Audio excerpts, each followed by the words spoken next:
बिस्मिल्लाहिर्रहमानिर्रहीम, अस्सलाम वालेकुम। आप देख रहे हैं प्रोग्राम हर जाविये से और मैं हूं जवाद कमाल। तहरीक इंसाफ के चेयरमैन इमरान खान को GCU यूनिवर्सिटी में खिताब के लिए बुलाने वाले वाइस चांसलर के खिलाफ वफाक की जानिब से एक्शन लिया गया है और vice chancellor doctor Asghar Zaidi federal जामियात के लिए कायम तलाश कमेटी से फारिग कर दिए गए। उनकी जगह पर डॉक्टर शोएब मीर अब इसके रुकन मुकर्रर कर लिए गए हैं। सवाल ये पैदा होता है कि तालीमी इदारों में जो सियासी खिताबात आजकल हो रहे हैं, इसका जिम्मेदार सियासतदान है या फिर इंतज़ामिया। और प्रोग्राम में आगे चलकर बात करेंगे डॉलर की कदर में कमी, इसहाक डार की वतन वापसी, मुस्बत माशी अशारिये और इसहाक डार का बयान भी सामने आया जिसमें उन्होंने कहा 1350 अरब रुपए कम हो गए, डॉलर की कदर जो नीचे आई है 8 रुपए उसकी वजह से। तो क्या मिफ्ता इस्माइल नाकाम हो गए थे? इसहाक डार की वापसी पर चीज़ें बेहतर होना शुरू हो गई हैं। और प्रोग्राम के आखिर में बात तहरीक इंसाफ के चेयरमैन इमरान खान रहीम यार खान जलसे में भी फाइनल कॉल नहीं दे सके हैं और कारकुनान को फाइनल कॉल के इंतजार करने की उन्होंने हिदायत जरूर जारी कर दिया कि किसी भी वक्त फाइनल कॉल दे दूंगा, लेकिन हुकूमत ने आज वाज़े तौर पर खुद वजीर आजम शहबाज शरीफ ने कह दिया कि इंतखाबात अपने मुकर्ररा वक्त पर ही होंगे। तो क्या फौरी इंतखाबात या जल्द इंतखाबात का इनेकाद मुमकिन नहीं है? इस पर प्रोग्राम में बात होगी। अपने मेहमानों का आपसे तारुफ करवाऊंगा। हमें ज्वाइन किया सीनियर तज्जियाकार शहजाद चौधरी साहब ने, सीनियर तज्जियाकार सज्जाद मीर साहब और सीनियर तज्जियाकार अंबर शमसी साहिबा हमारे साथ प्रोग्राम में मौजूद है। तमाम मेहमानों का बहुत शुक्रिया। शहजाद चौधरी साहब, तालीमी इदारों में सियासी खिताब आप क्या समझते हैं, इंतजामिया गलत है या फिर सियासतदान? मेरा ख्याल है पूरा माशरा ही गलत है और कन्फ्यूजन है। मैं गलत तो नहीं बोलूँगा कि कन्फ्यूजन में ज़रूर है। इसकी वजह यह है, मैं आपसे बात पिछले कुछ अर्सा पहले की बात करता हूँ। एक बहुत बड़ी तनकीद हमारे यहाँ की जाती है कि मार्शल दौर के अंदर जब फ़ौज कभी हुकूमत में रही तो जब भी आई है उसने फिर यहाँ पर जो तलबा की जो सियासी एक्टिविटी थी, तलबा तंजीमों पर पाबंदी लगा दी। ये ख़ासतौर पर ज़ियाउल हक़ के ज़माने में हुआ और उसके बाद फिर ज़ियाउल हक़ के बाद जब मुशर्रफ आए तो चलो उस वक्त तक तो तलबा तंजीमें शायद आहिस्ता आहिस्ता किसी और मकसद के लिए इस्तेमाल होती थी, लेकिन जो सबसे बड़ी वजह बताई गई कि हमारे यहाँ सियासी कल्चर डेवलप नहीं हुआ, उसकी वजह यह है कि हमारी कॉलेजों यूनिवर्सिटियों के अंदर तलबा तंजीमों पर पाबंदी लगा दी गई और उनकी सियासी एक्टिविटीज़ पर पाबंदी लगा दी गई। पहली बात तो ये आ गई। दूसरा, एक आम पाकिस्तानी ये सोचता था कि हमारे बच्चे अगर तालीम हासिल नहीं करेंगे और अभी से सियासत में चले जाएंगे तो फिर किस तरीके से ये अपनी तालीम की तरफ ध्यान दे पाएंगे। गो कि उसके ऊपर थोड़ा सा आप उसको क्वालिफाई कर सकते हैं मुख्तलिफ चीज़ों के साथ, ज़रूरी नहीं कि वो मुकम्मल तौर पर सही बात हो। तीसरा, हमारे यहाँ जब 60% आबादी जो है वो 25 साल से कम उम्र के नौजवानों पे है या उससे भी ज़्यादा चले जाइए तो चले 30 से ज़्यादा कर लें तो शायद 50-55% होगी। अगर इस किस्म की आबादी है और ये लोग यूनिवर्सल सफरेज के अंदर 18 साल की उम्र से ज़्यादा वोट देने के हकदार हैं, तो ये यहाँ पर नहीं तो सड़क पे पोलिटिसाइज हो रहे हैं, इनकी सोच पोलिटिसाइज हो रही है। तो तालीमी अदारों की जो एक जिसे कहते हैं सेंक्टिटी, अगर आप उसको क्वेश्चन में लाते हैं तो फिर मेरा ख्याल है ये पहले 3-4 मफरूज़ों को भी सोचना पड़ेगा कि जो आपकी पॉलिटिकल इकॉनमी मुकम्मल तौर पर तब्दील हो गई है, जो आपकी जो इलेक्टोरेट तब्दील हो गई है और हो चुकी है, तो आपने उसको किस तरह एड्रेस करना है। क्या वो अब यहाँ से निकल के चले जाएंगे सड़कों पे जलसों में? क्या आप चाहेंगे कि आपके जो लोग वहाँ चले जाएं? दूसरा, हमारे यहाँ चंद तलबा तंजीमें जो हैं उनको खुली छुट्टी है, उनको कोई पूछने वाला नहीं है। पंजाब यूनिवर्सिटी ले लीजिए, किसी और यूनिवर्सिटी में चले जाइए, वो जिस तरह चाहें जो भी डिक्टेट करना चाहें वो करवा सकते हैं। इंतज़ामिया भी उनके हाथ में होती है यूनिवर्सिटी की, और जिस किस्म के लोगों को बुलाना चाहें, रखना चाहें, छुपाना चाहें, उनको पनाह देना चाहें वो दे सकते हैं उन्हीं हॉस्टलों में, उन्हीं यूनिवर्सिटियों में। तो फिर ये किस किस्म का दोहरा मयार है जिसके ऊपर कि आप एक तरफ तो इस किस्म का, मुझे इससे कोई गर्ज नहीं है कि इमरान खान चाहता है या शहबाज शरीफ साहब जाके अपना इन्फ्लुएंस। इस वक्त इमरान खान की गुड्डी चढ़ी हुई है, इस वक्त इमरान खान यूथ को इन्फ्लुएंस कर रहा है और इम्प्रेस कर रहा है, और हमें बहुत सारों को उसको बुरा लगता है, शायद यहाँ पे भी बुरा लगे, लेकिन क्या हम सच बोल रहे हैं अपने आप के साथ? क्या हम खुद प्रोडक्ट्स हैं उन अदारों की, उन तंजीमों की जिनके बिना पे हम आज सियासत के अंदर बहुत सारे लोग बैठे हैं? तो मेरा ख्याल है कि एक जमात तो मुकम्मल तौर पर वहाँ से निकल के आती है। तो बहरहाल छोड़िए इन बातों को। बात यह है कि पाकिस्तानी सियासी माशरा एक कन्फ्यूज माशरा है जिसको ये नहीं पता कि उसके लिए कौन सी चीज़ ज़्यादा इंपॉर्टेंट और ज़्यादा सीक्रेट है, उसने किस तरीके से बैलेंस करके इन चीज़ों को लेके जाना है। और जब आप अपने रिएक्शंस में इतने एक्सट्रीम होते हैं, इतने शिद्दत में चले जाते हैं, तो फिर इसी तरीके से जो माशरे में बढ़ते हैं और उनके अंदर इदारे और उनके अंदर तालीमी इदारे भी शामिल होते हैं। तो इसलिए ना मैं इंतज़ामिया को बोलूँगा, मैं बोलूँगा ये उस सियासी सोच का फेलियर है जिसकी वजह से आज हम यहाँ पहुँचे। ठीक, सज्जाद मीर साहब, आप क्या समझते हैं, तालीमी इदारों में सियासी खिताब गलत सियासतदान या इंतज़ामिया? देखें, जहाँ सियासतदान या इंतजामिया को गलत साबित करना कोई अहम बात नहीं है। शहजाद चौधरी साहब ने ठीक कहा कि आबे का आबा ही उठा हुआ है, माशरा ही बिगड़ा हुआ है।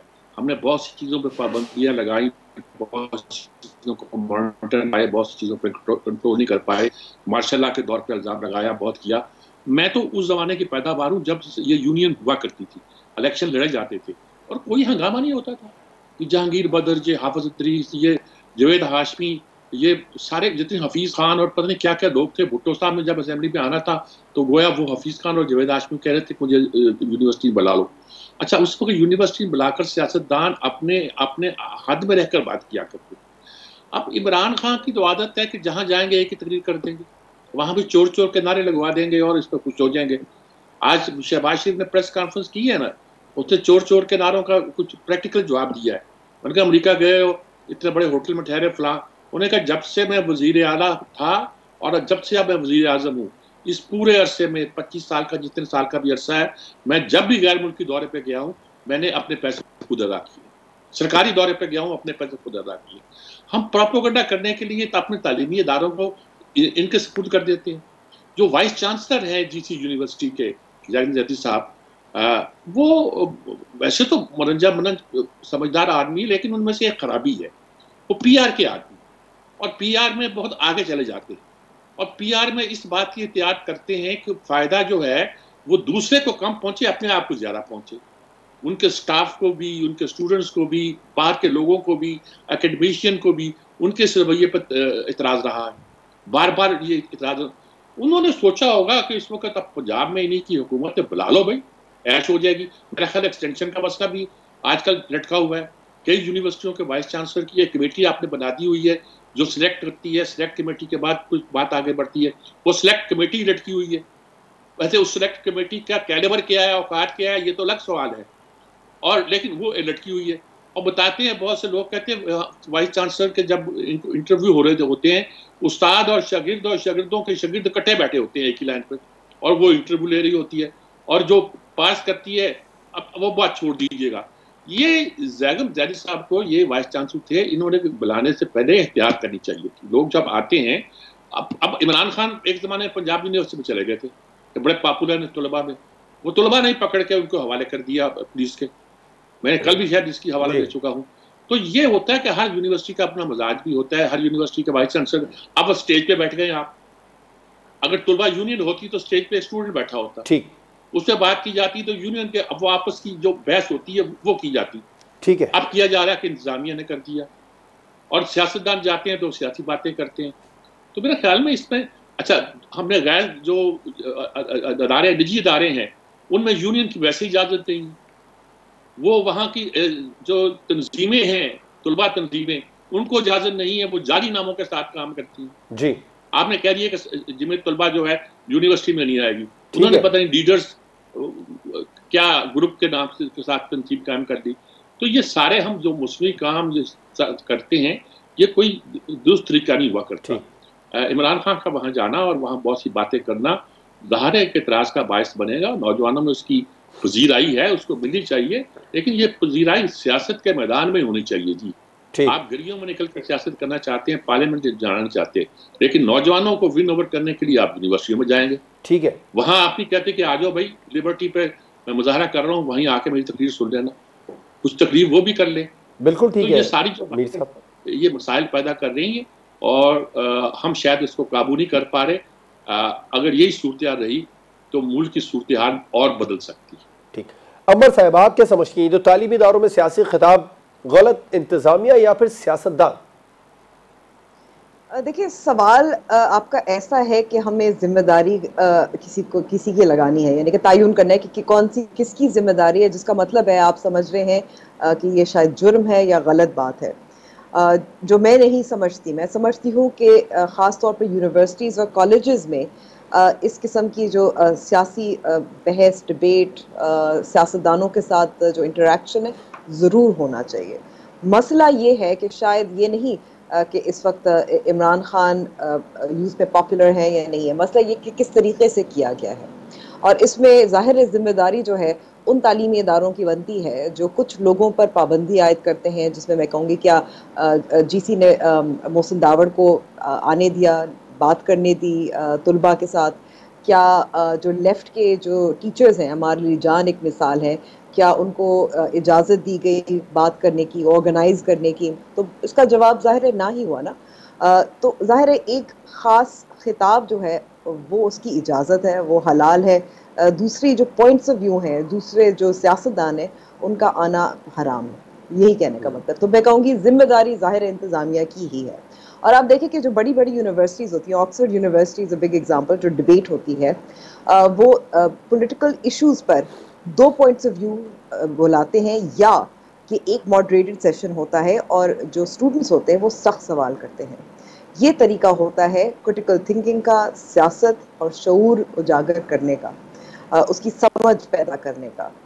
तो ये ज़ाहिर है ये खुतबा था, ये एक रैली थी जो एक यूनिवर्सिटी में की गई थी, और उसमें मुझे कोई एतराज़ नहीं है, होनी भी चाहिए, लेकिन सिर्फ उसी सूरत में होनी चाहिए अगर आप तमाम पॉइंट्स ऑफ व्यू और तरीक़ेकार को वाज़े रखें कि किस तरह से आप तालीमी इदारों में सियासी शऊर फैला रहे हैं, या किस सियासतदान को आप बुला रहे हैं, किस सियासी पॉइंट ऑफ व्यू को आप इजाज़त दे रहे हैं कि उस पर बात की जाए। मुझे अभी तक याद है, कुछ साल पहले मैं अमेरिका में गई थी और हाई स्कूल के स्टूडेंट से, यानी कि मैं कहूँगी कि हाई स्कूल भी नहीं, ये मिडिल स्कूल के स्टूडेंट से, 13-14 साल के बच्चे थे। वहाँ पॉलिटिकल इश्यूज़ पे डिबेट होती थी, वहाँ बातचीत होती है। हमारे यहाँ हम तो डर जाते हैं कि अगर हाय बच्चे पढ़ाई पे ध्यान नहीं देंगे। बच्चों में अगर आप सियासी शऊर पैदा नहीं करेंगे, क्रिटिकल थिंकिंग पैदा नहीं करेंगे, तो फिर हम आगे देखेंगे कि फिर हम रोएंगे, अच्छा कि इसको वोट क्यों डाला, ये अपनी जो सियासत है ये तशद्दुद की तरफ इनकी क्यों जा रही है, ये सवाल पूछे जाएंगे। ये सिटीजन्स ऑफ पाकिस्तान क्यों नहीं बन रहे, इसलिए क्योंकि हम डरते इतना ज़्यादा हैं कि जो स्टूडेंट्स हैं उनके जहन खुले, वो बात करें और हर चीज़ पे बात करें और क्रिटिकली उससे इंगेज करें। बिल्कुल ठीक है। अब हम ब्रेक पर जाएंगे और ब्रेक के बाद बात करेंगे डॉलर की कदर में कमी के हवाले से मुस्बत मुआशी अशारिये भी आना शुरू हो गए हैं। क्या मिफ्ता इस्माइल की कमज़ोरी जाहिर करता है सब कुछ? ब्रेक के बाद बात होगी।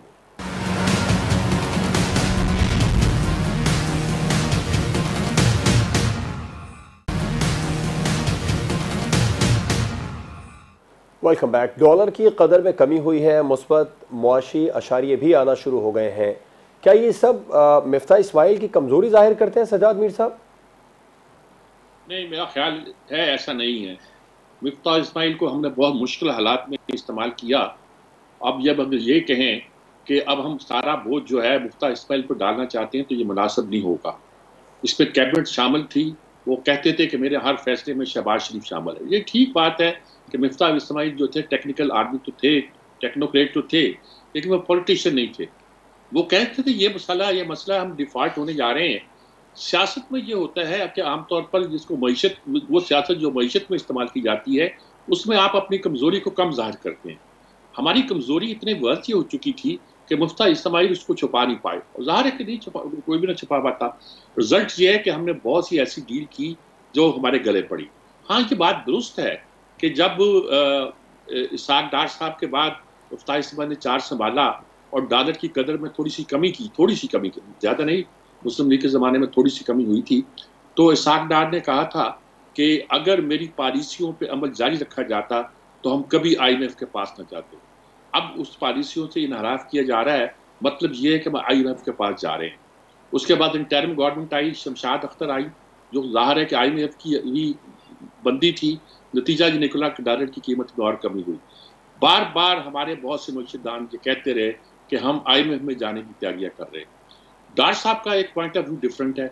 वो कहते हैं कि डॉलर को कंट्रोल रखो, और वो आउट ऑफ बॉक्स क्या करेंगे, क्या करना चाहते हैं, मुझे कुछ पता नहीं है। मैं नहीं समझता कि वो कोई ऐसे मुर्शिदान है कि जादू की छड़ी चला के कुछ बहुत ही हालात को बदल देंगे, लेकिन मैं इतना जानता हूँ कि कुछ बातों पर उनका कंट्रोल बेहतर होगा।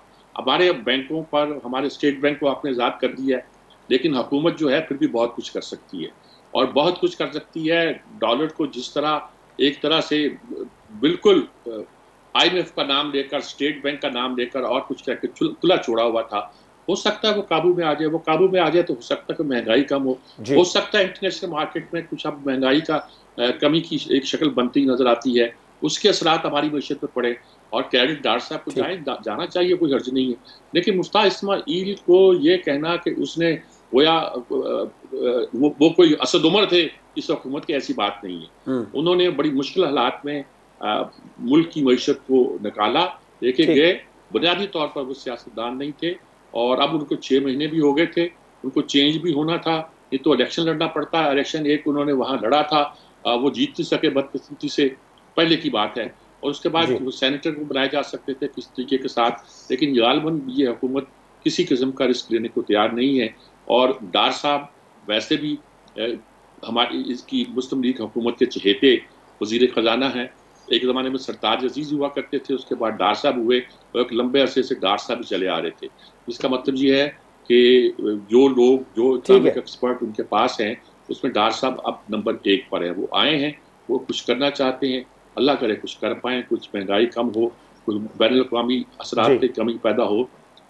यकीनन मुझे तो आउट ऑफ बॉक्स कोई रास्ता नज़र आता नहीं है, लेकिन डार साहब की एक मजबूत अप्रोच से तवक्को ये है कि शायद इसका कुछ थोड़ा बहुत फ़ायदा ज़रूर हमारी मईशत को तो नहीं मैं कहता, हमारे आवाम को पहुँचे।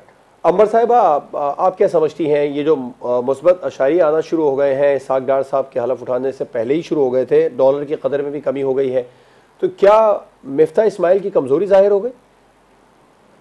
नहीं, इसमें मिफ्ता इस्माइल साहब की कमज़ोरी कैसे ज़ाहिर हुई? जो उस वक्त उन्होंने फ़ैसले लिए डिफ़ॉल्ट से बचाने के लिए, IMF के साथ जो मुआहदा था, बहुत सारी मजबूरियाँ थीं, आलमी सतह पर बहुत सारे मसाइल थे, जिसमें तेल की कीमतें हैं, ग्लोबल सप्लाई चेन के इश्यूज़ हैं, ग्लोबल सतह पर रिसेशन और इन चीज़ों के मसाइल हैं, वो तो वहीं के वहीं है ना।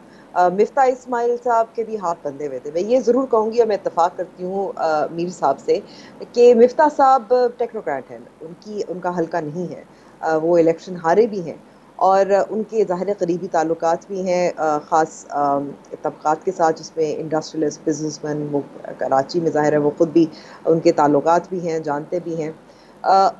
मगर ये भी कहना ज़रूरी है और ये मैं जानती हूँ कि जो भी फ़ैसले लिए गए थे इसमें कोई शक नहीं है कि ज़ाहिर है, क्योंकि आपकी कानून भी यही कहता है कि काबीना के होते हैं, वज़ीर आज़म के होते हैं, तो उन्होंने जो फ़ैसले लिए ये करना था। और अगर नहीं करते तो फिर मेरे ख़्याल में आप और मैं बैठ के ये बात कर रहे होते कि किस तरह से नई हुकूमत आई और श्रीलंका बना दिया। उस वक्त मुझे याद है तब भी बातचीत हो रही थी और यही जो तमाम इकोनॉमिस्ट हैं जो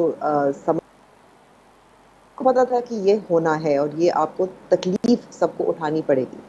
अब इसहाक डार साहब का आना, इसमें ज़ाहिर है एक सियासी पहलू भी है और एक माशी पहलू भी है। इसहाक डार साहब मशहूर हैं कि वो रुपए की कदर को कंट्रोल में रखते हैं, लेकिन बहुत सारे सवालात हैं कि जहाँ मैं दोबारा से कहूँगी, क्या जो आलमी सतह पर जो सूरत हाल है और डॉलर की मजबूती कमज़ोरी, उसको किस हद तक कंट्रोल किया जा सकता है, वो तो ज़ाहिर हमारे हाथ में नहीं है, ना वज़ीर ख़जाना के हाथ में होगा। तो वो क्या वो फैक्टर इन करेगा। फिर एक और सवाल है कि जो कानून मंजूर करवाया था स्टेट बैंक की आज़ादी के लिए, क्या इसहाक डार साहब उसके ख़िलाफ़ जा सकते हैं या नहीं जा सकते, किस हद तक जा सकते हैं।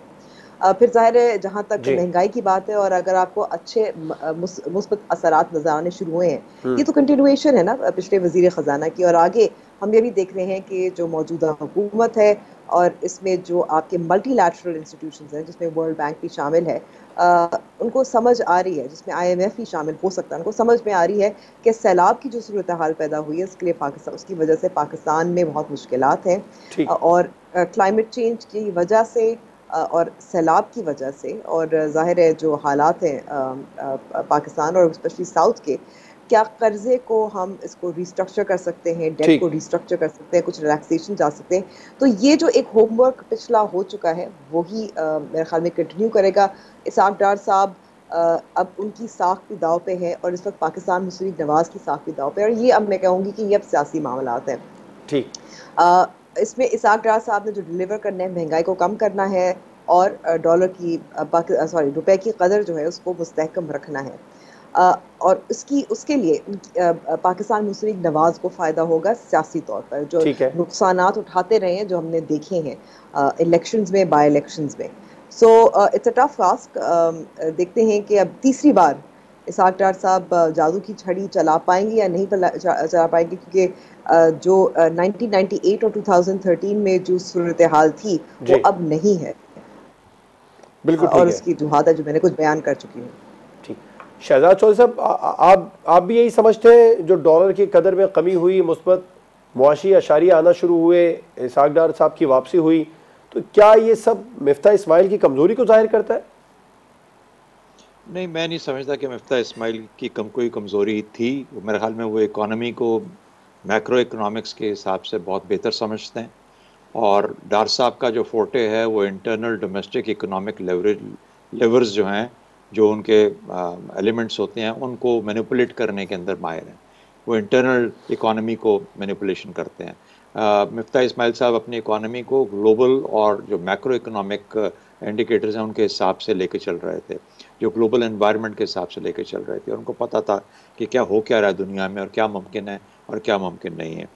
मेरा ख्याल है कि डार साहब का आना जो है, इसका ताल्लुक ऑडियो लीक्स में जो मामलात हैं उनसे भी जोड़ा जाएगा आने वाले दिनों में, और हम उससे बहुत दूर नहीं समझ सकते कि बल्कि वो काफ़ी हद तक शायद दुरुस्त भी हो कि शायद इसका ताल्लुक उन तरह के मामलात के साथ है जहाँ पर फैसिलिटेशन की नीड रिक्वायरमेंट्स होती हैं।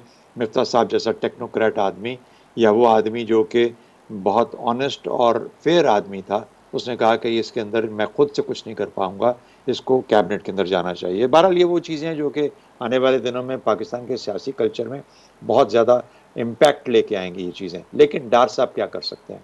डार साहब जिस पाकिस्तान में वापस आ रहे हैं 7 साल के बाद, पहली बात है उनसे ये पूछा जाना चाहिए कि वो गए क्यों थे, वो एकदम से वज़ीर आज़म के जहाज़ में बैठ के गायब क्यों हो गए थे।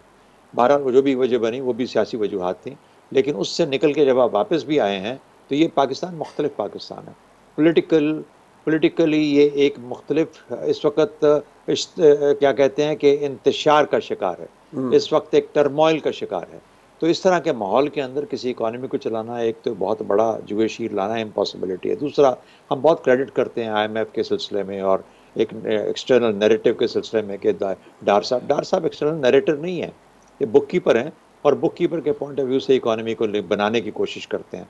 ये इकॉनमी को बनाने की कोशिश करते हैं, उसको चलाने की कोशिश नहीं करते। ये बहुत बुनियादी फ़र्क है। कॉटन का क्या करेंगे? 90% कॉटन जो है वो तबाह हो चुकी है। जब वो कॉटन की बेल्ट आपकी पानी के अंदर है, तबाह हो चुकी है, तो अगले साल आप डॉलर कहाँ से लेके आएंगे कॉटन इंपोर्ट करने?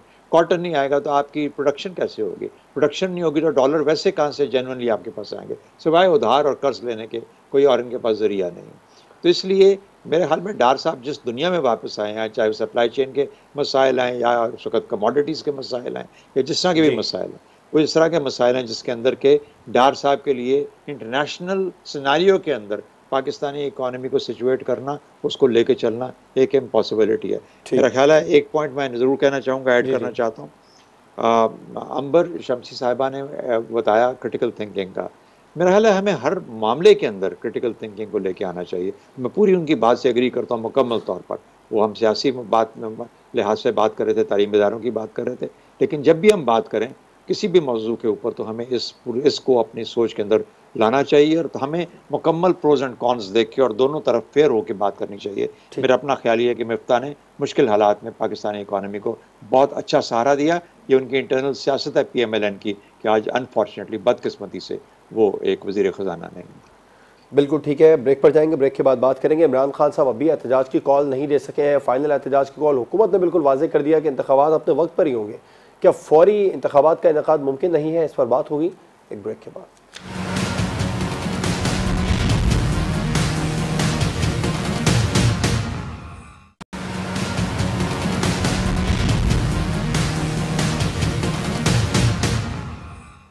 Welcome back. तहरीक इंसाफ के chairman Imran Khan final call अब तक नहीं दे सके हैं। वो बार बार अपने जलसों में यही कह रहे हैं कि अगले जलसे में फाइनल कॉल दे दूंगा, एहतजाज की फाइनल राउंड होगा, मेरी एहतजाजी तहरीक हतमी मरहले में दाखिल हो गई, और हुकूमत ने भी आज वाज़ेह कर दिया कि वो मुद्दत पूरी करने जा रही है।